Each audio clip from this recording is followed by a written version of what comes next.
Hello again, guys. It's Gregola Productions here, and today we're going to be continuing on with the 1948, or wait, hold on, what year is this?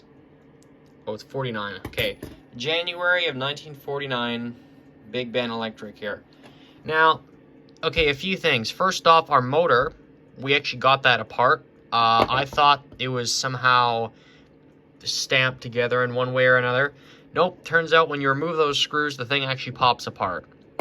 So it was just kind of the tension of just sitting in one spot for a long time that was keeping it together. So yeah, I was quickly able to pop it apart. Anyway, I didn't try to tap it on the table and see if it would come apart because I just thought, oh, it's permanently, it's like, you know, put together. That is entirely not true. Here it is apart. Another thing, we have discovered the mystery of the mainspring. So, if you recall in the last episode here, we have the spring barrel. There's no stud in it. So what the heck, how does this work? Turns out, since this motor, or since this movement is designed to wind up the spring, it actually continually winds it. And if you put a stud in something like this, it would actually snap. This thing works like an automatic wristwatch, where you can keep turning the spring over and over and over again. And it'll never, you know, you can never get the spring tension up, but the watch will be wound. That is kind of what's going on here. And this is still broken. So here's the end of it. There's a rivet there. I'll get closer in on that. There's a rivet there, and you can see it's snapped there. And that is this end. So I was thinking, I'm not going to replace that spring. I'm just going to use some JB Weld and reattach that, and just keep using it as it is. And this doesn't need any modifying. That is exactly how it's supposed to be.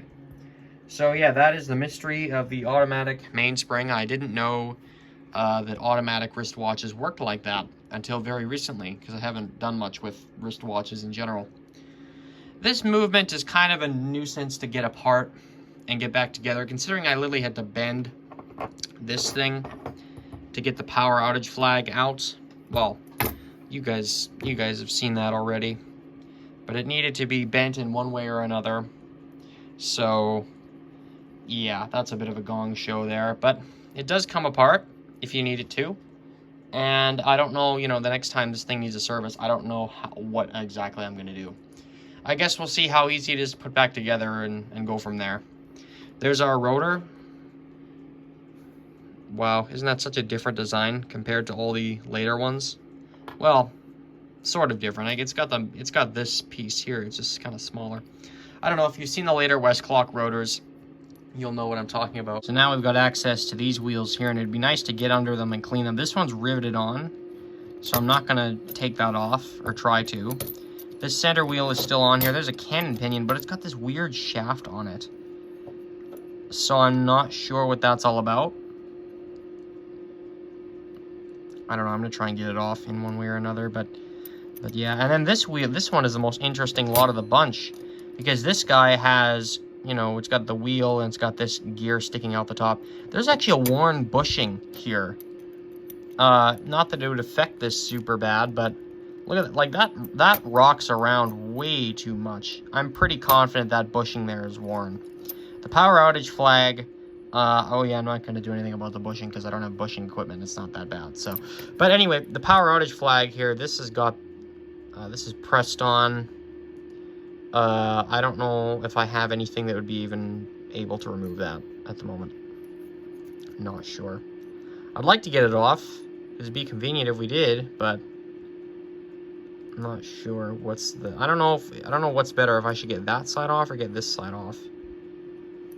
Not sure. You know what, I've just been playing around with this, and this flag here is loose on that particular bushing, or whatever you want to call it, the cullet that it's attached to. This would have been pressed on originally, and I'm trying to kind of replicate that. I want to get this thing off because it's in the way, and it's really quite annoying. I'm not so worried about how I'm going to get that tight in there again. I might glue it or something like that. But for now, I just want to get this stupid flag out of here. This has been the most annoying thing to work on. And I think that cullet is sliding up the arbor there. Or sliding up the staff. Oh, I don't want to break this. Because you basically, at that point, there aren't really parts movements for these getting about, so. Because everyone just threw these out when they were done with them. Or something to that logic. So, nobody really bothered to preserve these electrics as well. Because they're just kind of appliances. Anyway, this flag needs to come off, or I'd like it to come off at least. I think I've got that higher up on that arbor. And I'm gonna try and get that off somehow. Try and cook something up here. Some kind of wrench or whatever. Just take a wrench and then take like a big flat blade and just try and pry it off. Oh. I guess that's not working the way I wanted that to work. Oh, that definitely did not work the way I wanted it to work. Oh, shoot. Back down, please. Oh, that's not what I wanted. The idea isn't to bend this stuff. It's to try and... Shoot, was that bent originally? I can't even remember now. Okay, take two. Try and get in there again with this. Come on. You know you want to come off. Oh, yeah. This is loose now because I've been playing with it. Some of you are screaming and yelling at me to stop. Okay. Did I bend that a little bit to one side? I can't tell on this. Looks like that staff might be bent now. Okay. Let's try and not do that. There we go. This flag is looking slightly worse for wear. If I could get it, I mean, I've gotten it so close to the top now that I might as well get it off. And if you're wondering, or if you forgot why I'm even trying to do that, I hate bending all this other stuff around just to put it back and do all that. And also, the more I'm looking at this movement, the less I'm impressed with my cleaning job. So, yeah, well, there's probably going to be more on that in the not too distant future. Run cleaning movements, like that's still dirty over there. I know it takes normally more than one time to clean a watch or a clock. Well, usually watches, they have some kind of cleaning solution, but for clocks, usually it takes normally more than once. I think it's time to get back into cleaning research, but that's not for this video. Let's try and get that dumb flag off. Oy, oy, oy.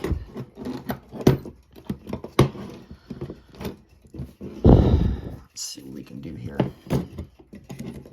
Make sure this is not in the way again of that gear. Put that in there. Just a pry bar. Yeah, they would have had all these like special jigs and stuff, so you would have been able to do this super easy when this was getting assembled. And that's, see, it just moves up. It's not coming off. I wonder if a gear puller might do a better job. But I don't want to... See if it wasn't... This flag might get in the way of that, though, too. I am not sure about that. That's mystifying. Well, this has been a pretty wacky series, hasn't it? Here we are a little while later, and this flag actually did come off. And it seems like the bushing in there is now loose.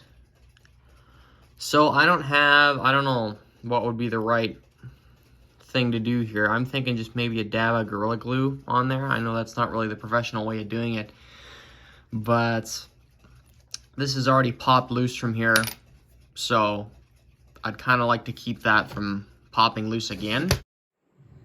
Alright, so I have some things I gotta explain to you. First off, you may be able to tell by the audio quality, this is a voiceover. This video was originally recorded in October of 2022, and today it's November 30th, 2022. Why has this video been sitting around?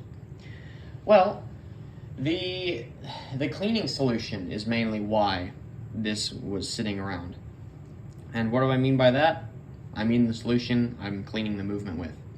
Now, for those of you who've been following my content for a while, you know I was using dish soap and water to clean movements, and that works very okay, but I'm done with that method because I'm not impressed with the cleaning results, and also it's semi-dangerous. You see, parts tend to rust in water, and especially if they're sitting in water for more than 5 minutes, you're gonna start having issues with some of this stuff. That's not good. I don't want to be damaging this stuff.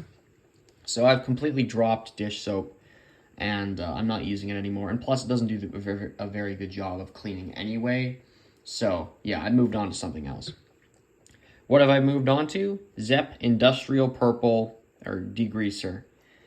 Now, I didn't go on Time Savers or whatever and buy an expensive bottle of something or other for $70 and have it shipped over, and then it's $102 or something like that. I ran down to Home Depot and paid about $7 for a spray bottle of Zepp, and away we go. And it cleans absolutely fantastic. So this is the best cleaner I've had yet, and for those of you who know what Zepp is, or at least that particular variant of it, you probably know that the back of the bottle says it may damage brass. Well, and it does say may, it doesn't say will, it says may. So, for one reason or another, I ended up thinking that that was some other Zepp product. I essentially misread it and confused it with another Zepp. And surely enough, I end up throwing brass in there, having absolutely no idea that the label says that on the back of the bottle, thinking that it's some other Zepp. And the parts come out completely undamaged. And I've even had parts sit in the Zepp all night. And that, like sitting in the actual liquid all night, and not get damaged at all. So it cleans this style, at least for clock brass. I don't know, there might be different, I'm not sure how that works, if there's a whole bunch of different types of brass or brass treatments or whatever, but at least with movements, clock movements, it seems to work really well. And it must be acidic a bit because it does take corrosion off. So there is that. I do have to watch it, but I'm not too scared about using Zepp because, as I've said, movements have sat in it certain parts have sat in Zepp all night. Not on purpose, but yeah. They have sat in Zepp all night. They have been cleaned by Zepp. Absolutely no problems. I have not let the Zepp dry on any parts, though. What I do is I take the parts out of the Zepp after they've been scrubbed down, and they've been put in just a small container of water. They've just been quickly rinsed off, so the water acts as a rinsing solution for the Zepp. The Zepp is rinsed off with water, and then the parts are dried off with a hairdryer, and they all come out hunky-dory. So that is the current cleaning solution right now, and if you've been following my content up until this point, you'll know that the cleaning solutions constantly change around here. I've gone from mineral spirits to simple green to spray 9 to dish soap and water, and now to Zepp. So yeah, all of which are not too expensive. I think spray 9 is actually the most expensive thus far, but we're on with Zepp now, so that is what we're going to be using, and this movement was cleaned with both dishwater and Zepp, and unfortunately the dishwater damaged a little bit of there was some rust, just a little bit, but obviously you come in here to fix clocks, you don't come in here to damage them in any way, shape, or form, and that's my idea as well. So as you've been watching here, I've been cleaning this particular movement with Zepp, and all of it has turned out just fine.